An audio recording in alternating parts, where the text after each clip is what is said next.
Salve, salve! Muito boa tarde, bom dia ou boa noite, enfim, o horário que você estiver assistindo esse conteúdo. Para quem não me conhece, eu sou a Day Natália, uma das apresentadoras dos conteúdos digitais da Conmebol Sul-Americana. E hoje o nosso papo vai ser sobre análise tática. Então a gente vai saber tudo, aquele olhar mais crítico é de olho na final, que acontece dia 1º de outubro em Córdoba, na Argentina, entre Independiente del Valle e São Paulo.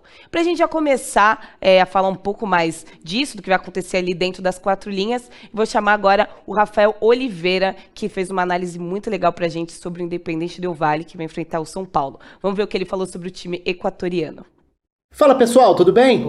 Eu diria que o Independiente del Valle já não é mais uma surpresa, é uma realidade consolidada do continente. E mais do que um bom time, eu costumo dizer que é um dos melhores projetos da América do Sul quando a gente olha para a última década, porque não é uma novidade. Era uma surpresa lá em 2016, quando chega a final da Libertadores, mas depois foi campeão da Sul-Americana em 2019, foi campeão da Libertadores Sub-20 em 2020 e agora volta a chegar a uma final continental. Então assim, é mais do que um caso isolado, num período de domínio, inclusive de clubes brasileiros no continente, o Independiente del Valle é uma marca frequente em fases decisivas. E esse é um ano até um pouco diferente, porque se a gente for pensar nesse projeto, esse é um projeto que tem muita personalidade na forma de jogar, com diferentes treinadores que já passaram por lá, e tem também algo que é muito interessante, que é o fato de ter virado uma referência em formação, desenvolvimento e projeção de jogadores jovens no Equador ao longo dos últimos anos. O que é diferente na atual temporada? 2 aspectos. Primeiro, foi um ano de turbulência, de saída do treinador, o Renato Paiva. O Martin Anselmi, que chegou e assumiu, tinha sido auxiliar do Miguel Ángel Ramírez, que fez um trabalho de muito sucesso por lá, mas então teve uma mudança de rumo, de direção, mas o projeto do clube está acima do nome que fica no cargo, então a forma de jogar passa muito por isso também. E uma outra mudança é que o time de 2022 não é um time tão jovem quanto alguns dos anos anteriores, nessa de revelar, projetar, vender e passar por esse ciclo constantemente. O time de 2022 tem o Angulo começando a ganhar mais protagonismo no meio-campo, tem o Ramírez no gol, 2 jovens. Fora isso, é um time com jogadores mais veteranos, o principal deles em termos de idade, o Pejerano, volante argentino de 40 anos de idade, mas Faravelho, um jogador já mais experiente, peça importante no meio-campo.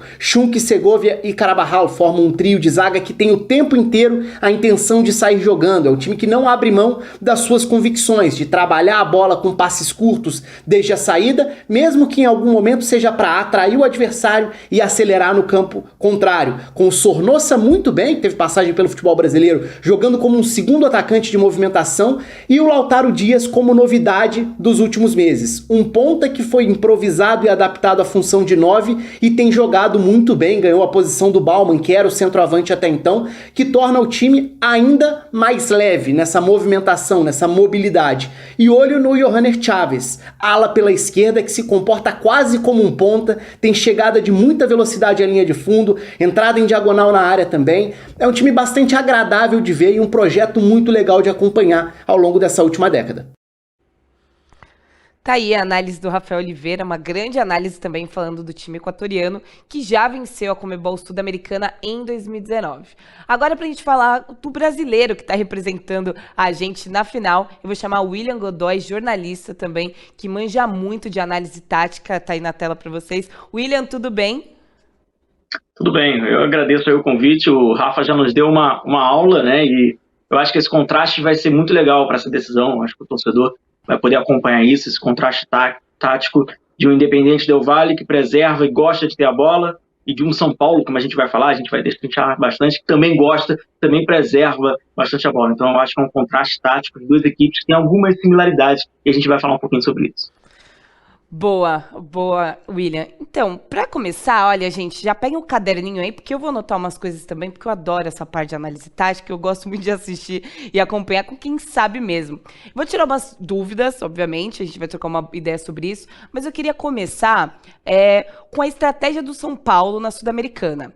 O São Paulo começou jogando a Suda meio que com um time mais jovem, né, apostando aí numa molecada, e aí depois, né, enfim, quando foi pro mata-mata, isso ainda na fase de grupos, quando foi pro mata-mata, o Ceni começou a, de fato, focar e jogar com a equipe que a gente conhece, então com jogadores mais experientes também. Queria perguntar para você o que isso mudou de fase de grupos para agora, taticamente também, e no olhar técnico do Rogério Ceni para essa competição. O ano do São Paulo, na verdade, é um verdadeiro descobrimento e redescobrimento, né? Em todo momento, não apenas taticamente dentro de campo, mas como instituição, como clube, o São Paulo tenta, né, se reencontrar. O Rogério Ceni, é verdade que junto com a direção do São Paulo vai tentando adequar as metas, né, competitivas, esportivas para cada competição, para atingir, né, cada degrau, e aos poucos o São Paulo foi evoluindo, foi ficando um pouco mais enxuto. Essa mudança ela fica natural, né, pela exigência da competição, pela competitividade. É lógico que o São Paulo vai entrar em qualquer competição para disputar, para chegar ao máximo que der, chegar a uma decisão, e ele consegue cumprir com esse seu objetivo parcial. Agora, quando a gente fala para a autoafirmação do clube, para a honra, a critério, né, do torcedor, é lógico que ele quer o título, ele não quer apenas chegar, ele quer chegar e ele quer conquistar. E o Rogério Ceni, né, ao longo do ano, inclusive, que é próprias, né, as palavras do Rogério Ceni, o São Paulo vive um ano conturbado financeiramente, ele ia tentando, né, descobrir e redescobrir taticamente, vai fazendo algumas nuances, algumas mudanças, né? A gente vê que é um São Paulo que às vezes joga com 3 jogadores, joga com um 3-1-4-2, em alguns momentos o São Paulo joga num 4-4-2, algo um pouco mais tradicional. Então o São Paulo vai mudando um pouco, vai tentando se redescobrir, e esse é o grande desafio ao longo da temporada, e junto com isso aliciar resultado. No final, o que vale a meta a ser atingida é resultado. E ele vai conseguir. Tem essa mudança, uma mudança significativa dos jogadores, mas a ideia do jogo, quando a gente fala da ideia do jogo de São Paulo, ela é uma repetição. É um São Paulo que quer ter a bola, é um São Paulo que prevalece em querer construir atrás, inclusive há uma enorme exigência do Rogério Ceni sobre seus jogadores defensivamente, inclusive do goleiro, de saber sair jogando com os pés. É uma exigência clara que quando a gente está direto no estádio, a gente observa a postura do Rogério, né? Quando um jogador defensivo, seja ele defensor, zagueiro, lateral, ou até mesmo o goleiro, que pista a bola para frente, numa condição que não estava sendo provocado esse erro para o adversário, ou que erra uma tomada de decisão na saída de bola, o Rogério com aquele jeitão dele, né? Já gesticula, já vira pra trás, gera já uma insatisfação. Então é um Rogério que preserva e zela muito para como vai ser a saída de lá de trás. Isso partiu no início da competição, com os mais jovens, até o momento que agora vai incorporando e vai encontrando o que aparentemente a gente imagina que vai ser São Paulo na decisão. Legal. Você falou de um ponto bem interessante, que eu acho que é um ponto, vou dizer polêmico, mas que gera muita insegurança no torcedor, que é a parte defensiva e principalmente os goleiros, né? A gente sabe que desde o Ceni, o São Paulo tem tido uma grande dificuldade para ter ali o cara do gol que passa toda a confiança para a torcida. E agora a gente tem ali um revezamento entre o Jandrei e o Felipe Alves, que, enfim, tem gente que gosta, tem quem não goste. E no esquema tático também do São Paulo, você falou ainda de o goleiro sair jogando com os pés, enfim, que isso é uma característica que o Ceni preza muito. Além dessa, o que mais você destaca que você acha que para o goleiro, vamos dizer, agradar também a torcida e, é claro, o técnico, né? Precisa ter essas características, e por que tá tão difícil os goleiros da equipe de São Paulo se adaptarem, serem aceitos, vamos dizer assim? Esse tema ele é um pouquinho mais complexo, né? Primeiro que existe uma enorme sombra que não tem como ignorar, que essa sombra significa o Rogério Ceni, né? É natural que a comparação para a grande geração de torcedores tricolores é o Rogério Ceni, natural. Agora o sarrafo ele já começa muito lá no... E hoje, como qualquer outro jogador, mas essa sombra, né, que assombra, na verdade, os goleiros do São Paulo, é do resultado imediato, da performance imediata. E hoje essa performance imediata, que aí já parte com outro debate sobre o futebol, que é mais do que a condição primária do goleiro fazer, né, o seu exercício primário, qual é? Defender com as mãos. Hoje o goleiro tem uma exigência de saber jogar com os pés. Mas não precisa ser um craque, não precisa ser o Raí com os pés. E nem o Rogério Ceni, mas ele precisa ser o suficiente para não comprometer e o suficiente para ter uma construção lá de trás. Essa é uma grandíssima exigência. E até mesmo quando o Rogério Ceni, que é um treinador que fomenta isso nos seus goleiros, quando ele fica entre Jandrei, entre Felipe, né, é um goleiro que ele já tem confiança, que já trabalhou no Fortaleza, que ele tem esse jogo com os pés um pouco mais aprimorado, mas isso não quer dizer ao torcedor que ele não vai errar, porque o risco, né, e o erro ele está sempre ali, é uma linha tênue, né, sobretudo para os goleiros, que é a capacidade dele dar um passo na vertical e a capacidade que ele também vai errar. E ele tem que tentar diminuir, né, essa possibilidade. Ele exige muito disso. Então fica claro que fica essa exigência que envolve não apenas hoje o trabalho do São Paulo, né, hoje o trabalho do Rogério Ceni, mas vem de um histórico, desde a aposentadoria de um dos maiores, né, que o maior jogador da história do clube. É uma exigência muito grande que, por coincidência, hoje no banco de reservas tem essa figura, né, que está ali ordenando para esses goleiros que não quebra a bola lá para frente de qualquer jeito, você tem que ter um domínio já orientado, né, você tem um domínio que já facilite o próximo passe, a próxima ação, não dá mais, não cabe mais no futebol, e sobretudo porque o Rogério quer empregar no São Paulo, o goleiro dominar de qualquer jeito, ele ficar sobre a bola, ele tem que ter automação. Então hoje, nesse circuito que o São Paulo cria, o goleiro tem que ter o dinamismo, ele é o início, ele é o primeiro atacante, né? Assim como o atacante é o primeiro defensor, né? O goleiro ele acaba sendo o primeiro atacante, constrói muito por ali, e aí fica nessa relação, nessa simbiose, né, da arquibancada, com aquele afeto e resgatar o que ele tinha, né, que era um excelente goleiro, com esses que não vão performando, que vão gerando dúvidas, que vão gerando, obviamente, descontentamento do torcedor. Foi muito bom você falar isso também, porque acho que as funções, elas meio que, vamos dizer, se confundem no lance de defender e atacar, e acho que as pessoas não olham muito com a totalidade de que para você atacar bem, você tem que estar preparado para se defender por conta de um contra-ataque, ou vice-versa também, na hora que você está atacando, sabe?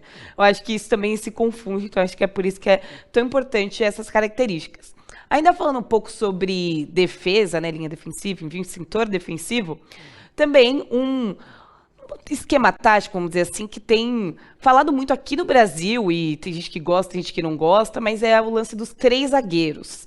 Então eu queria perguntar para você também, primeiro para você explicar para quem está assistindo a gente o que é e como funciona esse sistema, e ainda mais como funciona esse sistema no time do São Paulo, e os benefícios, malefícios, caso tenham também, para você dar um contexto meio que geral. Porque 3 zagueiros, igual você falou, você fez até esse... Porque, de fato, tem Palmeiras que usa, tem, às vezes, Corinthians que usa, falando dos times aqui de São Paulo. Aí o São Paulo também, o Rogério Ceni tem adaptado a equipe para esse formato. Enfim, quero que você fale num apanhado geral também para isso. Isso dá uma enorme confusão, né? O pessoal colocou tudo ali no mesmo saco, jogar com 3 zagueiros, ter 3 defensores, utilizar linha de 3, sair jogando com 3, o pessoal embaralhou tudo, e aí, enfim, a gente vamos botar o pico nos is, né? Jogar com 3 zagueiros de origem, né? Então a gente pode pegar referências, inclusive da seleção brasileira. O Brasil, em 2002, foi pentacampeão mundial jogando com 3 zagueiros. De fato, eram 3 zagueiros, né? Lúcio, Roque Júnior e Edmilson. Agora, o que acontece em algumas oportunidades, é que, inclusive, o Rogério Ceni ele trabalha dessa forma. O São Paulo jogou com três defensores, né? Saiu jogando com 3. Não necessariamente ele está jogando com 3 zagueiros, né? Ele pode botar um lateral para fazer a função, inclusive o Rafinha já fez essa função na saída de bola. Ele mantém os 2 zagueiros e traz o Rafinha. Então ali acaba saindo com 3 defensores, né? Mas não necessariamente 3 zagueiros. Então o pessoal acaba realmente confundindo um pouco. O que o Rogério acaba querendo, né? Qual é a lógica?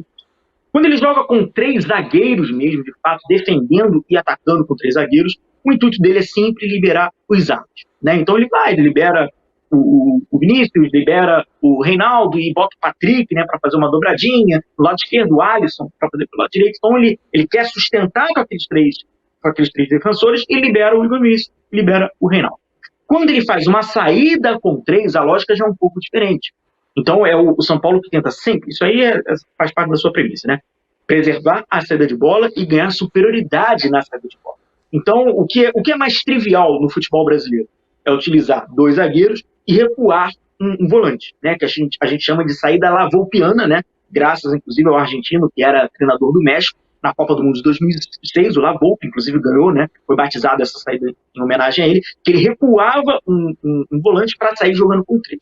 Esse é o trivial. Muitas equipes fazem isso. Inclusive o Rogério já fez diversas vezes isso. Mas o Rogério, nos últimos anos, até no último clube dele, no Flamengo, ele fazia isso. O Felipe Luiz, para sair jogando junto com os 2 zagueiros, ele tem puxado um lateral para fazer essa saída, e às vezes o pessoal confunde muito. Então, por exemplo, hoje no São Paulo, não necessariamente ele joga com 3 zagueiros, né? O São Paulo, às vezes, ele está formatado no campo, no 3-1-4-2, mas esses 3 não sendo necessariamente. A gente acabou pegando como regra isso e fez uma grande confusão. Sobre, né, o bônus e o ônus, como todo esquema tático, né? Eu acho que não é necessariamente por ter 3 zagueiros, quando ele é mal executado, quando você não está preparado em perder a bola, e eu acho que isso é um problema para o time de São Paulo, a gente pode falar um pouquinho mais à frente, é quando você não está preparado a perder nessa transição defensiva, quando a sua organização defensiva, você não está organizado, não vai ter 3, 4, 5, 6, 7, 8 zagueiros. Não é quantitativamente, o número de zagueiros que vai, né, diretamente correlacionar a uma suposta defesa. Você pode estar supostamente bem, se defendendo bem, porque você tem muitos zagueiros, mas isso não necessariamente na prática. E agora a questão do bônus, né, bem praticado também, é essa questão de você trabalhar bastante pelos lados. Hoje, não apenas no São Paulo, mas a grande maioria das equipes no mundo que utilizam três zagueiros, elas prevalecem por jogar bastante pelos lados, dá muita liberdade aos alas para tentar alargar ao campo. Sobretudo hoje, o São Paulo, que tem muito daquela questão um pouquinho mais de ataque posicional, que é uma outra confusão que a galera entra bastante, de tentar largar o campo, né, de você tentar abrir a defesa. O Independiente Del Valle, por exemplo, ele tem trabalhado com mania com 5. Ele trabalha com esses 3 defensores e ele já tenta soltar os dois alas, né, tendo maior destaque para o Chaves pelo lado esquerdo. Se eu não me engano, minha memória pode estar ruim. O Rafa falou isso pra gente até sobre o Chaves, que ele é uma peça fundamental, inclusive, do Independiente Del Valle. Legal, então só para amarrar tudo, então o lance do esquema de 3 zagueiros não é necessariamente defender mais, mas também dar mais liberdade para os 2 alas subirem sempre e atacar mais. Olha lá, a gente tá vendo, a gente realmente se confunde com isso, né? Porque você pensa, 3 zagueiros, pô, não, então é porque eu tenho que fechar mais a casinha, eu acho que também tem outro... Isso começou em 1990, com a seleção brasileira do Lazzaroni, que não deu certo, não conquistou resultados, jogou super bem, inclusive, a partida contra a Argentina, mas sofremos o gol do Canidia. O Brasil, inclusive, teve grandes oportunidades, inclusive o Careca teve uma oportunidade, o Miller no último minuto, mas enfim, não importa. O resultado não veio, e era uma mudança que o Lazzaroni acabou promovendo a seleção em 1990, tudo com uma eliminação com a Argentina e tal. Aí veio um grande vilão, né, desse tal 3 zagueiros, apesar de a gente ter conquistado, né, o Penta em 2002. Mas, de qualquer forma, tem uma enorme confusão entre saída de 3, jogar com 3, e isso não quer dizer sinônimo de retranca, sinônimo de defensivo. Boa, muito bem. Agora avançando, você viu, né? Eu cheguei com o goleiro, tava na linha defensiva, agora eu tenho um pouco mais pra frente aqui também. Quero falar um pouco do meio-campo. E nesse meio-campo do São Paulo, tem um jogador que a gente já falou bastante aqui também na Conmebol Sul-Americana, perguntamos para um Rafa, e não o jornalista, enfim, um convidado que a gente sempre tem também, torcedor de São Paulo, sobre Igor Gomes. Igor Gomes também está sendo bem criticado, né? A torcida, enfim, tem vaiado bastante e não está muito satisfeita também com o rendimento dele dentro de campo. E aí eu perguntar sobre esse jogador específico. O porquê que ele não tem agradado tanta torcida, mas também o porquê, obviamente, mesmo com as vaias e tudo mais, o Ceni tem colocado ele, e a gente viu até no último jogo contra o Goianiense, que, né, enfim, depois ele saiu, tal, ainda saiu vaiado mais uma vez, né? Mas porque a importância dele mesmo nesse sistema tático e nesse meio de campo do São Paulo. A passagem do Igor Gomes no São Paulo, né, ela é um tanto que um itinerário meio que, né, com alguns percalços. Primeiro, que inicia uma enorme expectativa do famoso, em aspas, novo Kaká. Né? Então, quando vem com uma expectativa como essa, a possibilidade de ter uma frustração ela é gigante. Ela é gigante. E o Igor Gomes, assim como vários jogadores do São Paulo, seja os mais jovens, que acabaram de subir, ou os que estão nos processos de transição, os que já estão um tempo um pouco maior no clube, assim como ele, passa por uma irregularidade. Né? Então, hoje, essa crítica do torcedor são paulino ao Igor Gomes, ela é válida e é uma perspectiva que a gente vê, que passa por muita irregularidade. O Igor Gomes, nos últimos metros, aquilo que o torcedor talvez tenha criado expectativa, ou até mesmo o treinador, uma vez que ele passa muito, né? Ele chega bastante, chega a tentar, ele está sendo a grande expectativa que eu gostaria que ele fosse. Então ele acaba devendo, é um jogador que, apesar de que aí já, né, o que acaba defendendo o Igor Gomes, né, na questão, inclusive, do Rogério Ceni, é um jogador com uma compreensão tática muito grande, e aí a gente não pode exigir essa ótica do torcedor que está na arquibancada motivado pela emoção, motivado pela necessidade de vencer. A última coisa que ele vai ver é a questão tática. Ele vai ver a questão, obviamente, do rendimento, da produção, do que está fazendo, do que, sobretudo, não está fazendo ou não está conseguindo fazer. Então, o Igor Gomes é um jogador que, taticamente, ele é importante para esse modelo de jogo do Rogério Ceni, contudo, e aí eu acho que não é desmerecer, é uma constatação, ele passa por uma irregularidade. Irregularidade essa que não é unicamente restrita ao Igor Gomes. Irregularidade essa que é do São Paulo, que passa pelo meio campo do São Paulo e que hoje faz com que, quando o torcedor vai no Morumbi, vai assistir um jogo do São Paulo, ele não tem a certeza de qual vai ser o rendimento do São Paulo. Ele tem expectativa pelo resultado, mas nada a ele dá uma certeza de que o São Paulo hoje vai jogar bem. Porque o São Paulo sofre na bola, quando o São Paulo não tem a bola, na transição defensiva. no período que o São Paulo, parece que o São Paulo não consegue se preparar para perder a posse da bola. Ele tem a organização defensiva quando ele está sendo atacado, ele tem uma organização ofensiva quando vai iniciar o seu ataque, quando está, né, atacando. Agora, quando ele perde a bola e ele tem que começar a se preparar na sua transição defensiva, é quando ele tem uma desorganização. E essa desorganização vai interferindo diretamente no rendimento, não apenas do Igor Gomes, mas de todos os componentes do meio-campo, e principalmente ao São Paulo, que passa por ser irregular, não dando essa certeza de que, beleza, hoje o São Paulo vai conseguir ser propositivo, ele não vai sofrer defensivamente, e por consequência disso ele vai conseguir o resultado. E o Igor Gomes está inserido nesse contexto, ele vai ter um grandíssimo desempenho, hoje ele vai ser um fator determinante positivamente. Então acaba uma falta de um ajuste coletivo que também passa por alguns, né, momentos ruins individuais de alguns jogadores, entre eles o Igor Gomes. Boa. Antes de eu falar um pouco também desse lance que você falou que o São Paulo não sabe se defender muito bem quando perde a bola, porque me veio um jogo contra o Flamengo, que eu acho que a gente pode também destacar aqui, porque para mim isso foi o exemplo claro de contra-ataque, do São Paulo ter ficado muito desorganizado no jogo que estava dominando. Queria falar do Galopo, que enfim, contratação do São Paulo também reforço para essa temporada, que veio também uma perda, vamos dizer assim, do Gabriel Sara, né, que, enfim, foi negociado também para jogar na Inglaterra, e ele veio para fazer essa função, vamos dizer assim, que é um jogador que eu vi na época, estavam falando, pode jogar com a 5, com a 10, jogador que faz gols também, que isso é importante para o time do São Paulo. Queria saber de você também se ele já conseguiu se encaixar, vamos dizer assim, nesse time de São Paulo, e se de fato ele tira essa falta que o Gabriel Sara pode fazer também no time. É natural que ainda não esteja completamente habilitado, isso faz parte de um processo, né, que o futebol, o maior vilão do futebol, né, o maior adversário, não apenas do São Paulo, mas de qualquer clube, é o tempo, né, e o cara precisa de um pouco mais de estar habilitado, é um outro modelo de jogo, é um novo modo de jogar, são novos companheiros, isso tudo faz com que o jogador realmente, às vezes, tenha uma adaptação um pouco mais tardia daquela expectativa criada ou da necessidade, né, atual do clube. O Galopo, como você falou, ele mostrou mostrou ser um jogador versátil, né? Mostrou ser um jogador que domina várias funções do meio-campo. No São Paulo, ele tem essa função de ter esse cara para ser esse eixo mais criativo, o cara também da chegada. É um jogador para também ser criativo, é um jogador para ser canhoto, trabalhar também pelo lado direito, a necessidade de fazer a vertical, a necessidade de fazer o facão, enfim, diagonal. Tem muitas funções naturais, eu acho que isso é muito natural. E ainda esbarra aí nessa falta de entrosamento com a equipe, e mais do que isso, mais que o entrosamento da equipe, é um modelo, né? Ele sai de um modelo, de uma outra realidade, de um outro futebol, de tudo absolutamente diferente, uma outra cultura, e aí chega no São Paulo já tendo que provar, que comprovar, e a necessidade pelo resultado ela é imediata, isso pode, obviamente, atrapalhar e pode influenciar. Agora, mostrou ter talento, isso aí é inegável, né? Quem acompanhou o Galopo sabe que ele tem talento.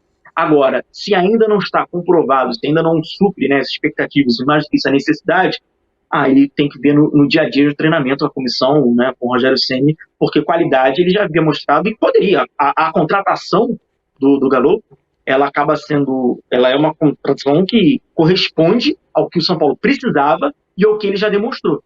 Agora falta o famoso tempo, né, o vilão do futebol, para conseguir confirmar essa contratação e mostrar que vai ser uma peça importante.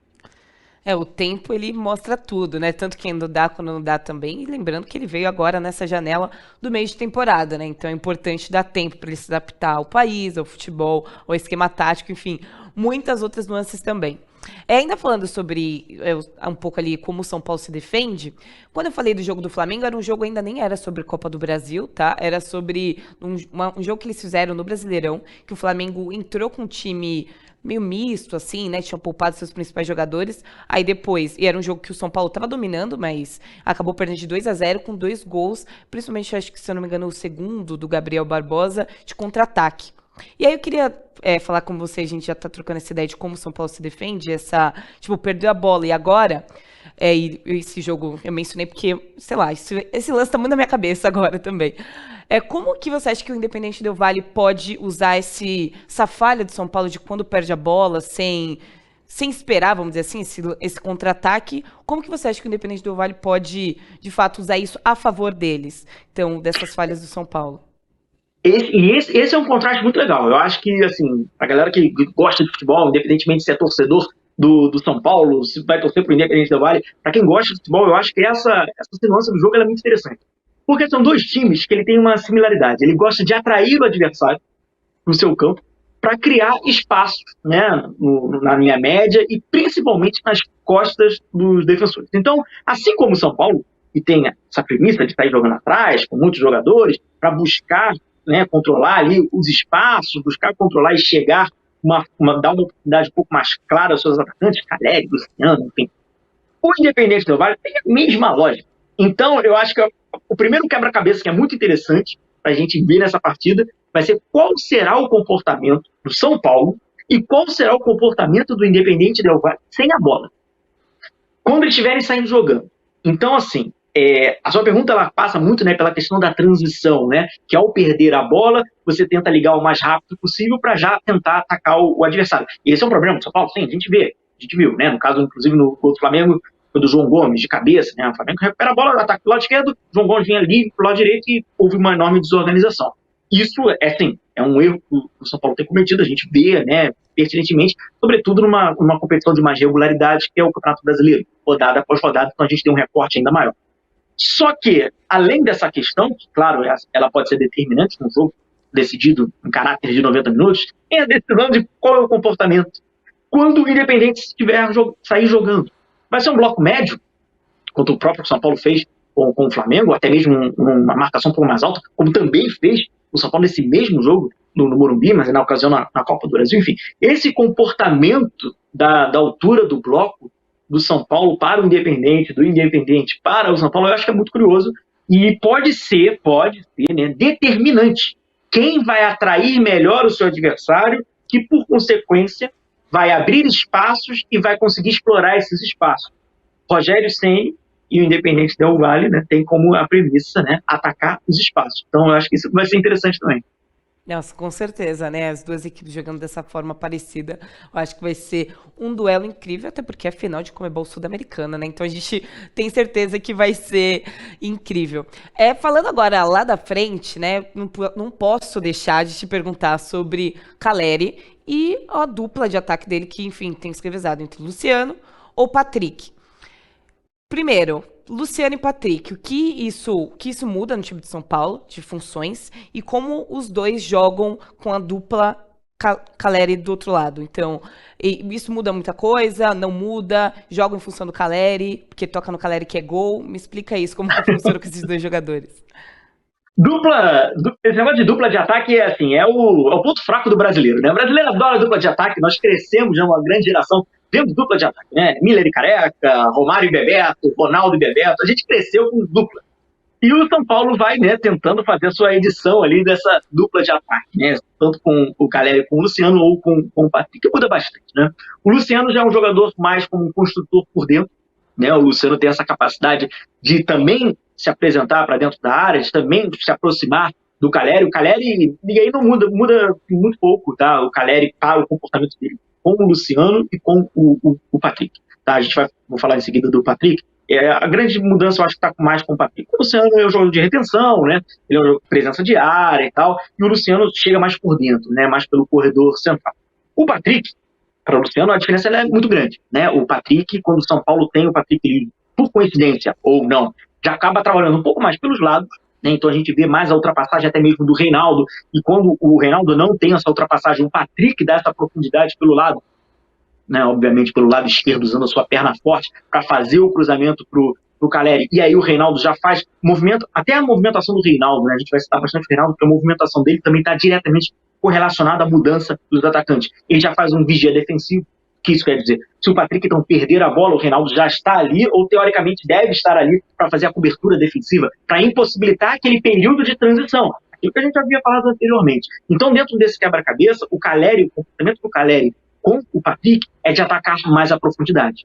É de um Caleri que já pode olhar mais para o gol do adversário e ele ali buscar o movimento, seja de primeira ou seja de segunda trave, porque o Patrick vai dar com a sua força, com a sua imposição, levar com a sua perna canhota pelo lado esquerdo, então ele vai escondendo, ele vai protegendo a bola para ter essa capacidade, né, de cruzamento, de assistência. Além de, claro, o Patrick fecha na segunda trave. Por quantas e quantas vezes a gente vê o São Paulo buscando o lado direito, né, seja com o Igor Milício ou até mesmo com o Alisson, faz o cruzamento e o Patrick fecha na segunda etapa. Então ele tem esse jogo, ele gera esse modelo de jogo. Já o Luciano já é um jogo mais por dentro. O Luciano já fica nas costas do volante, do adversário, ele trabalha no que a gente fala, né, no entre-linha, né, que é entre a defesa adversária e a defesa média, já se aproxima. Ali o Calleri já tem que fazer mais aquele pivô, já tem que fazer mais aquela retenção para ter a proximidade, né, do Luciano, apesar de ser duplas, né, e mudar alguns desses integrantes dessa dupla, mas é bem diferente. A concepção ela é bem diferente ofensiva com o Patrick ou com o Luciano. Legal.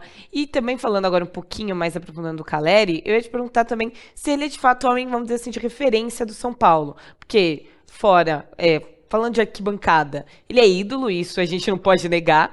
Mas lá dentro, assim, no esquema tático, ele é esse cara mesmo que o São Paulo aposta que sempre vai fazer a diferença dentro de campo e, obviamente, pensando numa final única, seria uma aposta para essa final? Sem dúvida.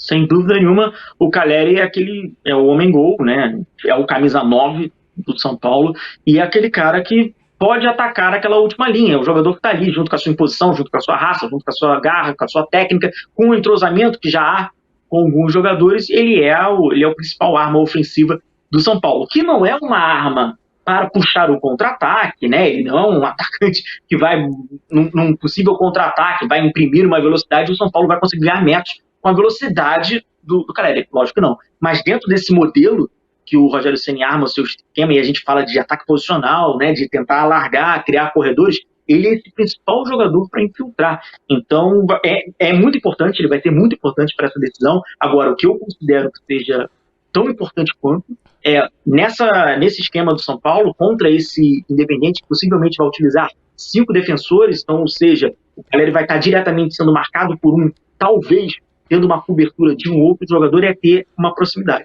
né?